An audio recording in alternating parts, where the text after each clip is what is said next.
Islam ini yang ditengok bukan orang banyak ilmunya. Karena kalau cerita banyak ilmu, setan lebih berilmu. Yang ditengok Islam itu adalah al-inqiyad wa ta'ah, taat. Salat, salat. Wudu, wudu. Basuh muka, basuh muka. Basuh tangan, basuh tangan. Sapu kepala, sapu kepala. Kalau melawan, muka basuh, tangan basuh. Kepala kenapa disapu? Aku tak mau kepala sapu, kepala basuh juga. Oh, tak bisa. Ini kan ikut aturan Allah. Ikut aturan Allah SWT. Sedangkan main bola saja kita mesti ikut aturan. Begitu kena tangan itu bola, apa namanya? Hand. Datang ke wasit, hand. Saya tak mau. Kira-kira pemain ini diterima apa tidak? Tidak. Padahal ini hanya sekedar main bola, kesepakatan manusia. Ini Allah yang membuat aturan. Di mana aturannya itu? Tanzilal Azizir Rahim. Al-Quran. Maka ikuti Al-Quran. Dan Imam Ibnu Qayyim rahimahullah dalam Kitabus Shalah, beliau menukil kesepakatan ulama. Tidak ada perbedaan pendapat. Bahwasannya, meninggalkan sholat itu lebih besar dosanya dari semua dosa-dosa besar. Dari semua dosa-dosa besar yang tidak sampai tingkat kesyirikan dan kekufuran. Contohnya apa? Membunuh. Membunuh dosa besar sekali. Tapi meninggalkan sholat lebih besar lagi dosanya. Mencuri, berzina, minum khamar, makan riba.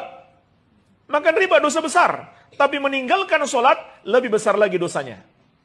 Kata Imam Ibnu Qayyim rahimahullah, sepakat ulama, tidak ada perbedaan pendapat.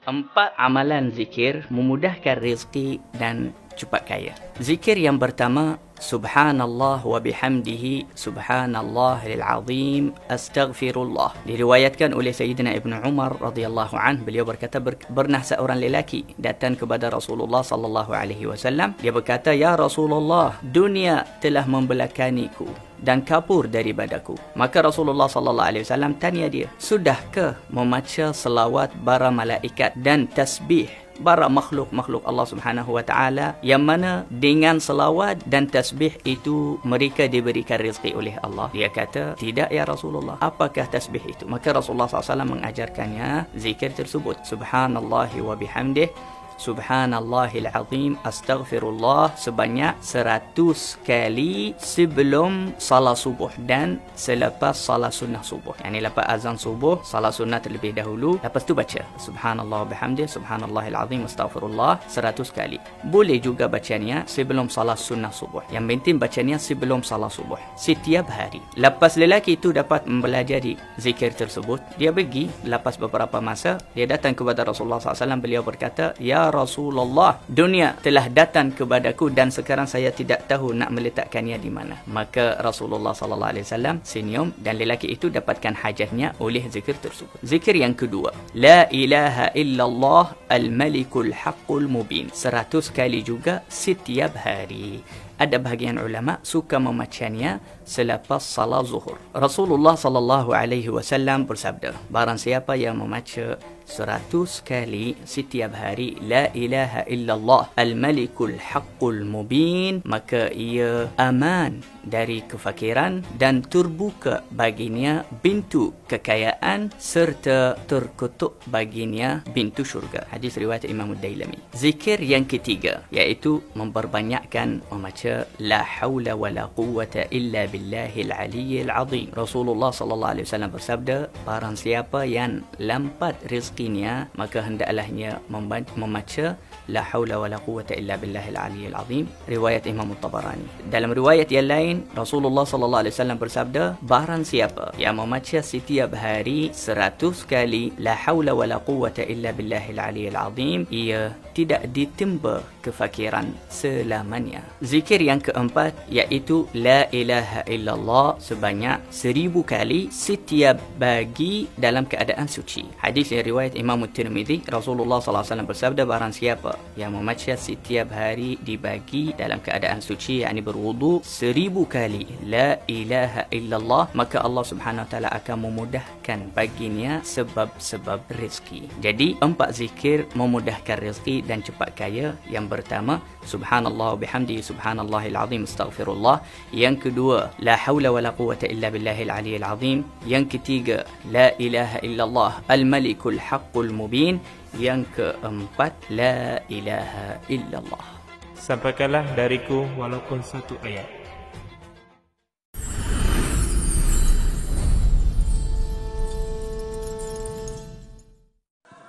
Allahumma salli wa sallim wa barik alaihi wa ala alihi fahtazza al-arshu taraban wa istibshara wazdada al-kursiyyu haybatan wa waqara وامتلأت السماوات أنوارا ودكت الملائكة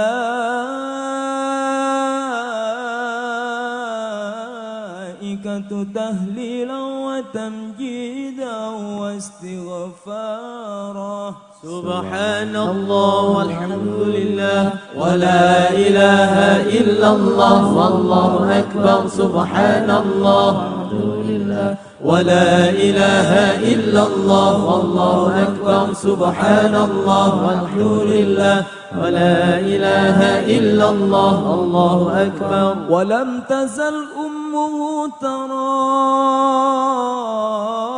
أنواعا من فخره وفضله إلى نهاية تمام حمله فلما اشتد بها الطلق بإذن رب الخلق وضعت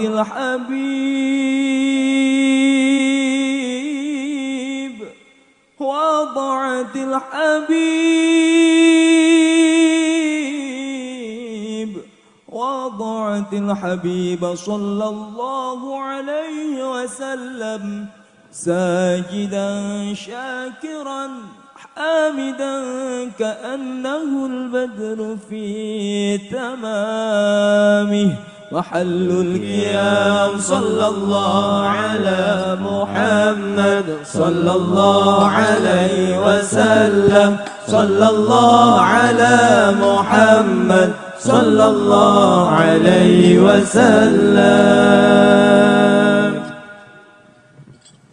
يا نبي سلام عليك يا رسول سلام عليك يا حبيب سلام عليك صلوات الله عليك أشرق البدر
Orang yang duduk dengan orang soleh derajatnya sangat tinggi. Ini dengarkan, lihat sini semua. Ini ada dua orang. Satu deket sama kiai, sama orang soleh. Yang satu nggak mau deket, mau ibadah, baca Quran, puasa, baca Quran, sholawat, puasa, ibadah, tapi tanpa hubungan dengan orang soleh. Yang satu ini ibadahnya biasa, yang wajib tok yang dilakukan, tapi punya hubungan kuat dengan orang soleh. Dikatakan orang yang punya hubungan kuat dengan orang soleh akan mengungguli ahli ibadah di zamannya. Walaupun ini ahli ibadah, tapi ini orang soleh bisa mengkatrol, membawa ke derajat tinggi daripada santrinya. Contoh yang gampang, yang sama kiai ya sama santri biasa. Kalau yang kiai cuman tugasnya bawa sandal, bawa kitabnya kiai ke barat ke timur, megangkan kitabnya kiai. Kiai dapat undangan VVIP, kamu nggak ada undangannya, tapi karena kamu bawa sandalnya kiai, kamu disuruh masuk. Nggak ditanya undangannya apa. Kenapa? Karena kamu punya ikut orang soleh VVIP. Kamu yang dapat undangan, undangannya undangan umum, pintu yang lain. Tapi kamu nggak pakai undangan, bisa nembus ke kamar yang khusus. Kenapa? Karena hubungan kuat kamu dengan orang soleh.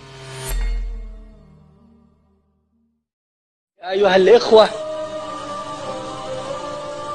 طريق الدعوات محفوف بالمكاره، مليء بالمخاطر،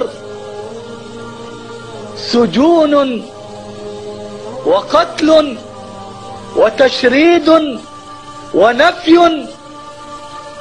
فمن أراد أن يحمل مبدعا أو يبلغ دعوة فليضع في حسابه هذه، ومن أرادها نزهة ممتعة وكلمة طيبة ومهرجانا حافلا وخطبة ناصعة في كلماتها فليراجع سجل الرسل والدعاة من أتباعهم منذ أن جاء هذا.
Sabarlah, karena sesuatu yang indah perlu waktu. Kadang kita tidak sabar. Sedang bunga saja yang kembangnya sesaat, harum semerbaknya sementara, dia perlu waktu untuk mekar. Apalagi suatu keindahan dalam hidup pun. Saburan, sabarlah.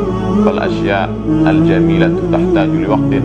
Karena segala sesuatu yang indah perlu waktu. Sabar, tunggu, yakini, berdoa kepada Allah, dia akan tiba masanya dan akan indah sesuai dengan kehendak Allah. إن خياركم أحاسنكم أخلاقا.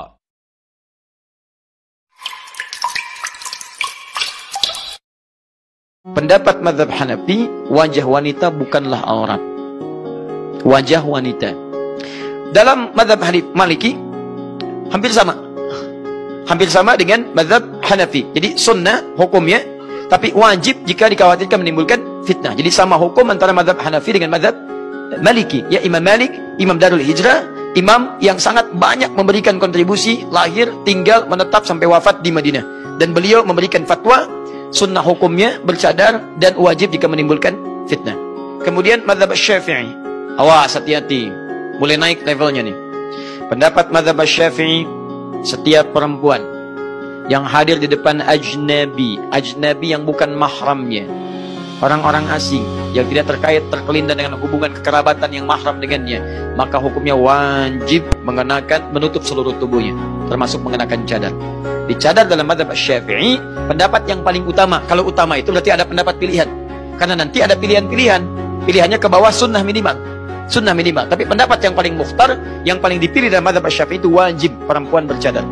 Jadi ini harus disampaikan, ya sekalipun saya di Indonesia ada kebanyakan Syafi'i, harus disampaikan pendapat yang terpilih dari kalangan mazhab Syafi'i itu wajib perempuan bercadar. Kalaupun ingin mengambil yang paling ringan, ambil hukum sunnahnya. Jelas ya di sini? Jadi kalaupun misalnya Syafi'iyah ada yang tidak bercadar, berarti dia mengambil hukum yang ringannya, yaitu hukum sunnahnya. Jelas sampai sini? Dan tidak ada satupun pendapat kalangan Syafi'iyah mengatakan misalnya, mohon maaf, itu misalnya tidak ada, itu hanya budaya saja, itu hanya begini saja, itu tidak ada.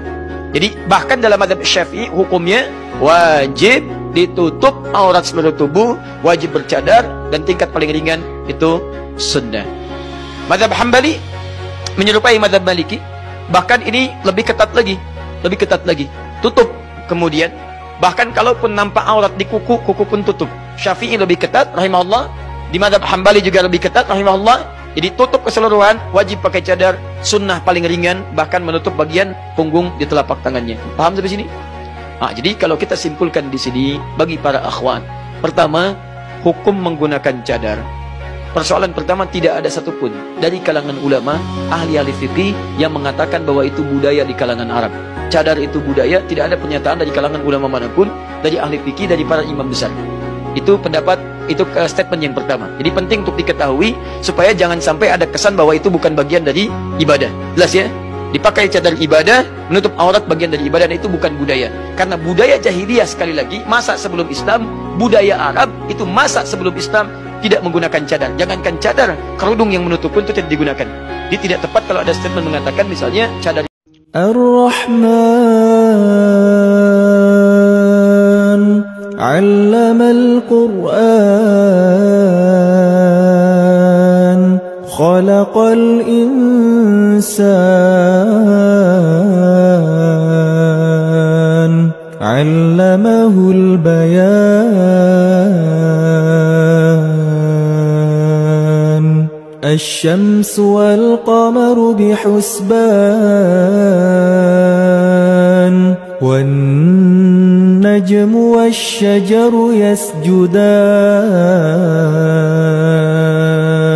والسماء رفعها ووضع الميزان ألا تطغوا في الميزان